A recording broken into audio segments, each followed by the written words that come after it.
Hollywood a encore frappé et ils ont encore une fois déconstruit un personnage qu'on adorait. Bonjour à tous, c'est Thibaut Cordier, bienvenue dans le coin de Thibaut, toujours à Singapour. Et vous voyez donc ici, voilà, je vous montre un peu les coulisses voilà, de mon périple. Bon, comme c'est pas une chaîne vlog voyage, je vous ai pas trop partagé toutes mes vacances, mais voilà, franchement, j'ai fait un petit tour d'Asie, Singapour, Malaisie, Chine. Franchement, je kiffe et donc j'avoue, j'ai pas été trop au cinéma, mais là j'ai rattrapé un peu. Enfin, je suis allé voir Le Diable s'habille en Prada 2 dans des conditions, les amis, que on n'a pas en France. Voilà, on n'a pas, voilà, faut payer très cher. Mais là, pour 7 €, un ticket de cinéma allongé avec tu contrôles la tête et le corps, enfin, pour t'allonger. Donc vraiment des conditions incroyables. Mais malheureusement, ça n'aura pas suffi à ce que j'apprécie complètement. En vrai, j'ai pas passé un mauvais moment, mais voilà, moi qui adore Le Diable s'habille en Prada 1, j'avoue, je suis un peu déçu au final du traitement. En même temps, je comprends pourquoi ils sont là-dedans. Enfin, il n'y avait pas trop d'autres choix en 2026. Mais voilà, ils ont complètement déconstruit le personnage de Meryl Streep. Et du coup, qu'est-ce que ça vaut ce Diable s'habille en Prada 2? Eh bien, je vous en parle tout de suite. Mais avant tout, les amis, n'oubliez pas de vous abonner à la chaîne de Coin de Thibaut, de mettre un petit pouce sous cette vidéo si ce n'est pas encore fait, un petit commentaire rapide. Ça prend quelques secondes et puis voilà, ça soutient un peu la chaîne. Et puis là, il va falloir la relancer un peu après ses vacances. Et donc voilà, et puis on passe tout de suite à la critique du film. Alors, ce Diable s'habille en Prada 2, du coup, le synopsis, bon, ça se passe vraiment 20 ans après Le Diable s'habille en Prada 1. On retrouve donc Andy tout de suite dès l'intro, qui se prépare pour recevoir un prix parce qu'elle est journaliste référence aux États-Unis. Elle reçoit un prix, mais tout de suite, eh bien, elle apprend que tout son journal va être liquidé par celui qui avait repris, on va dire, le businessman qui a repris son média. Et alors qu'elle reçoit un prix pour son travail, elle est virée et tous ses employés. Et finalement, donc elle va, bon, un peu cousu sur le blanc, mais en fait, c'est un peu expliqué à la fin. Mais bon, finalement, elle va être embauchée par Runway pour remonter ce média aussi, puisqu'en fait, ils sont en pleine crise. Parce qu'il y a un article qui est sorti disant qu'ils ont soutenu une marque qui faisait, je crois, c'est exploiter, tu vois, des Chinois, enfin, en tout cas des travailleurs pour la fabrication. Et donc en 2026, ça ne passe plus. Et donc voilà, Runway est dans la tourmente. Andy est reconnue pour son travail, mais est virée. Et du coup, eh bien, elle va être embauchée de nouveau à Runway. Et donc voilà, ça va pas plaire forcément à Meryl Streep. Je sais même plus c'est quoi le nom de son personnage, et les noms de personnages, je galère à chaque fois. Mais voilà, donc on retrouve Stanley Tucci qui est toujours magistral. Enfin voilà, c'est le personnage, je trouve, qui lui colle le mieux à la peau. Il est vraiment top dans ce rôle à chaque fois. Ce côté pince sans rire, en même temps, tu vois, bien habillé tout le temps, bien apprêté, très bourgeois. Meryl Streep, voilà. Même s'ils ont déconstruit son personnage, vraiment, elle me touche à chaque fois. Enfin, j'ai l'impression d'avoir, c'est pas dénigrant, c'est vraiment un compliment, mais un peu ma grand-mère, tu vois, maintenant au cinéma. Enfin, voilà, tu sais, avec cette bienveillance. Enfin, en fait, ils l'ont rendue tellement bienveillante, même s'il y a quand même les travers du Diable s'habille en Prada 1. Mais finalement, là, ils l'ont tellement rendue touchante et presque, ouais, un peu la mamie gâteau, tu vois, que finalement, bon, t'as envie presque de la prendre dans tes bras, t'as envie de discuter avec elle. Ah, donc Andy va rejoindre Runway, et donc ça va être la cohabitation entre Meryl Streep et Anna Hathaway. Et on retrouve aussi Emily Blunt un peu plus tard, qui elle, voilà, n'est plus à Runway et qui est maintenant, je sais pas si je le révèle, non, c'est un petit spoil quand même, je préfère ne pas vous dire, mais voilà, qui s'en sort très bien aussi de son côté. Alors je suis désolé, je vais mettre des lunettes de soleil parce qu'il fait un peu plein soleil là. Donc voilà, on va voir Andy qui va évoluer, dont l'objectif c'est vraiment de remonter l'image de la marque Runway, qui est maintenant plus qu'un magazine, c'est un média réseaux sociaux, médias web et tout. Donc, et en fait tout le long du film, il va y avoir cette critique en fait du monde aujourd'hui, du monde des médias, du monde du journalisme en fait, avec ce côté, oui mais du coup c'est les grands manias, tu vois, toutes les grosses fortunes qui ont des médias et qui en font n'importe quoi, qui suppriment alors qu'ils gagnent des millions, enfin voilà, qui font des bénéfices mais ils suppriment quand même des médias, ce qui est pas faux. Et donc on a vraiment, ça c'est intéressant, il y a quand même un peu cette petite critique du monde médiatique aujourd'hui, du monde financier, économique. Et donc ça c'est voilà, c'est la petite musique tout le long du film, parce qu'en gros ça va travailler vraiment sur ça, sur qui va racheter Runway, qui va être le propriétaire, parce que le propriétaire va décéder. Donc voilà, donc il y a vraiment cette critique. Et puis après on a tout le jeu de cohabitation entre Meryl Streep et Anna Hathaway. Bon, pour tu vois, ce qui fait plaisir, parce qu'il y a la petite référence au premier Diable s'habille en Prada, donc forcément, tu as vraiment le retour des mêmes scènes. Ça, malheureusement, c'est le truc un peu obligé, le parcours obligé. Quand tu fais une suite un peu revival comme ça, un peu nostalgique des films, c'est que tu es obligé du coup d'avoir les références. Enfin, ils te font les références au premier film, tu as les mêmes scènes, tu as les mêmes montages, même musique. Donc c'est quand même bien réalisé. Enfin, tu as vraiment la touche années 90-2000. Mais malheureusement, ils ont ajouté plein de personnages en fait pour faire 2026, mais qui en plus qui sont vraiment, comment dire, dans cette volonté d'inclusivité. Donc par exemple, on a les nouvelles assistantes de Meryl Streep qui est indienne, qui s'appelle Amari. Et en fait, ce personnage ne sert vraiment, mais littéralement à rien tout le film. Mais voilà, c'était juste pour te montrer que sa nouvelle assistante est intégrée, enfin tu vois, est une minorité. En fait, tu as toutes les cases à cocher des minorités. Tu as l'indienne, tu as l'asiatique, tu as le mec un peu gros, un peu geek machin, un peu gay aussi. Bon, tu as Stanley Tucci qui est toujours incroyable, ça y a pas de souci. Mais en gros, tous les nouveaux personnages qu'ils ont ajoutés pour voilà, dans Runway, pour te montrer un Runway 2026, donc voilà, réseaux sociaux, digital, inclusif. Il y a même des blagues sur le fait que en fait, Meryl Streep ne peut plus être le diable s'habille en Prada, parce qu'en fait, il y a eu des soucis au niveau RH, et du coup, elle peut plus dénigrer, tu vois, elle peut plus dire non à des... enfin, critiquer des idées en conf de rédaction, parce que t'as toujours son assistante qui dit non mais attendez, vous pouvez pas dire ça, tu vois, et du coup ça fait qu'ils ont complètement édulcoré, tu vois, donc un peu cette louve, mais à qui on a complètement retiré ses griffes, et qui n'est plus si intéressante que ça finalement. C'est plus Emily Blunt qui va devenir un peu ce diable s'habille en Prada. Je vous révèle pas pourquoi, je vous révèle pas trop le personnage, c'est intéressant.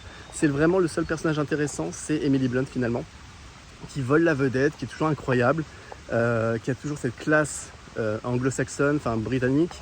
Anna Hathaway, en fait, tu as l'impression qu'en 20 ans... En fait, ce film, il aurait même dû être fait il y a 10 ans, sur l'évolution des personnages, parce que Anna Hathaway, tu as l'impression qu'elle n'a pas évolué en 20 ans, et elle est toujours aussi un peu niaise, un peu sensible. Alors, ça fait le charme de son personnage, mais je veux dire, en 20 ans, tu n'as pas l'impression qu'elle ait tant évolué que ça, et c'est dommage. C'est dommage, parce que du coup, tu as l'impression, oui... En fait, tu te dis, mais en 20 ans, t'as l'impression que c'est vraiment, elle a le même âge qu'il y a 20 ans, en 2006, quand le film est sorti. Et tu te dis, mais attendez, mais t'as eu deux expériences, tu vois, normalement ça t'endurcit, cette machin. Et en fait, même à un moment, il y a une séquence avec Stanley Tucci où elle se plaint, comme dans le premier film, de pas plaire, enfin que Meryl Streep ne dise pas bravo, ou qu'elle soit pas fière, tu vois. Et donc tu lui dis, oh, tu vois, oui, le retour de madame qui veut toujours la validation. Et quand il y a ça, tu fais, mais meuf, t'as 40 ans, 40 ans, t'as besoin de validation, oui.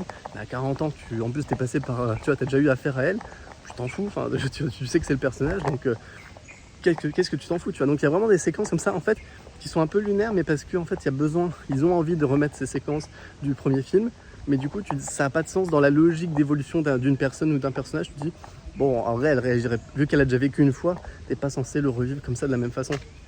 Donc tu as vraiment les mêmes séquences, tu as la cafétéria, avec la soupe, avec machin. Donc tu vois, tu as toutes ces références au premier film, mais du coup, bon, qui sont un peu... qui servent à rien, parce qu'en fait, avant, ça permettait à Andy d'évoluer, de prendre des infos pour plaire justement, pour changer le regard de Meryl Streep. Mais là, vraiment, ça sert plus à rien, puisqu'elle connaît le personnage. Donc ça va juste servir en fait une chose qui va être intéressante, non, mais en fait un développement où en fait du coup elle va réussir à avoir une interview que Meryl Streep veut depuis des années. Et donc c'est là où elle va regagner un peu ses lettres de noblesse auprès de Meryl Streep. Et oui, et puis en fait il y a aussi le fait que Meryl Streep, je sais plus comment elle s'appelle le personnage, en fait, comment dire, ne se souvient plus ou fait mine de pas se souvenir des personnes, tu vois. Elle fait, genre Emily Blunt, elle s'en souvient plus, et Anna Hathaway, elle s'en souvient plus. Elle en joue un peu, en fait c'est un jeu, tu vois, mais du coup, ça sert le truc pour que justement tu repartes un peu de zéro avec cette personne. Donc, on a un film avec un personnage méchant édulcoré, puisque en 2026 tu dois être inclusif, tu dois faire attention à toutes les sensibilités. On a des nouveaux personnages, des minorités incluses, mais vraiment qui ne servent à rien, qui servent vraiment à rien. Et donc du coup je me dis, au nom du wokisme et de cette sur-intégration de personnages minoritaires, mais en plus, tu sais, il y a 20 ans on le faisait, on n'en parlait pas, tu vois, il y a des personnages asiatiques, il y avait même des séries, je repensais à ça, il y avait des séries quand on était petit, cousins skitters, tu vois, il y avait des, je sais plus comment ça s'appelait, les jumelles, là. Tu sais, c'était des femmes et des hommes noirs, mais du coup on avait des séries et des films que dans des communautés noires, et t'étais gamin, tu regardais ça, c'était normal, tu vois, et t'en faisais pas un plat. Et en fait maintenant, au nom de tout ça, on t'inclut des personnages, donc tu vois, indiens, asiatiques, tout ça, mais en fait ils sont inintéressants, ils servent à rien.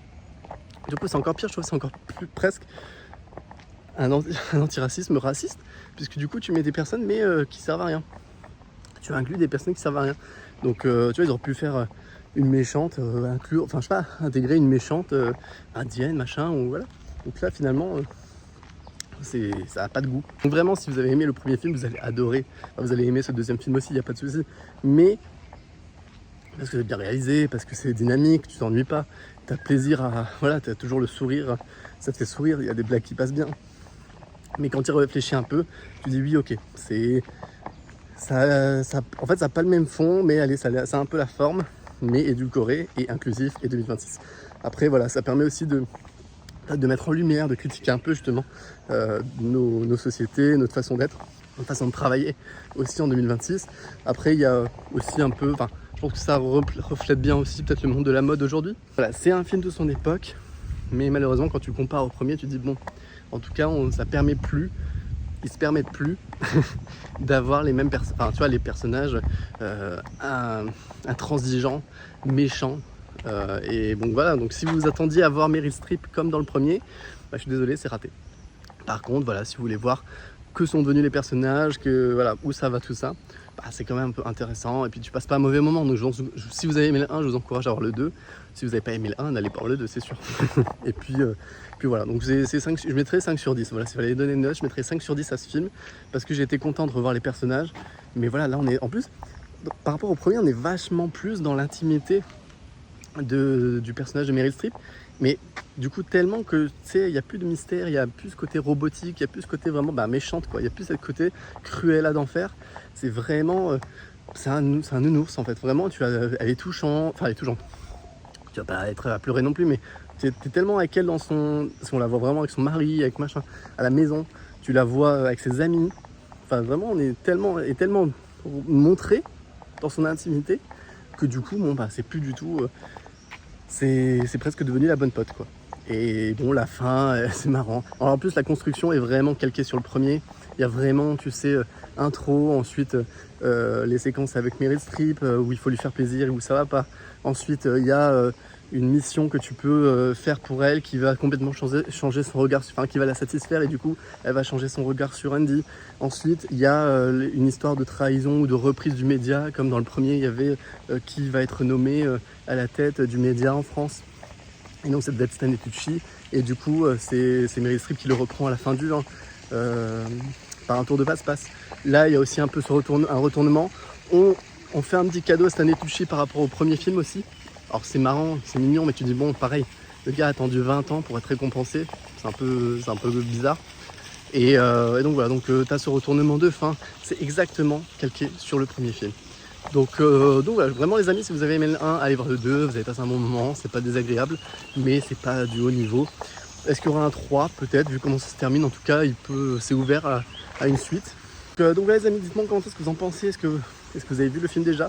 Est-ce que vous avez kiffé le premier film? Moi j'avoue le 1, je le regarde mais au moins une fois par an, je l'adore. Et donc voilà, c'est tellement cette vibe en plus fin 90, début 2000 que j'aime beaucoup. Donc voilà, donc je vous fais plein de gros bisous depuis ici Singapour. Et je vous dis à très bientôt sur la chaîne. Ciao les amis.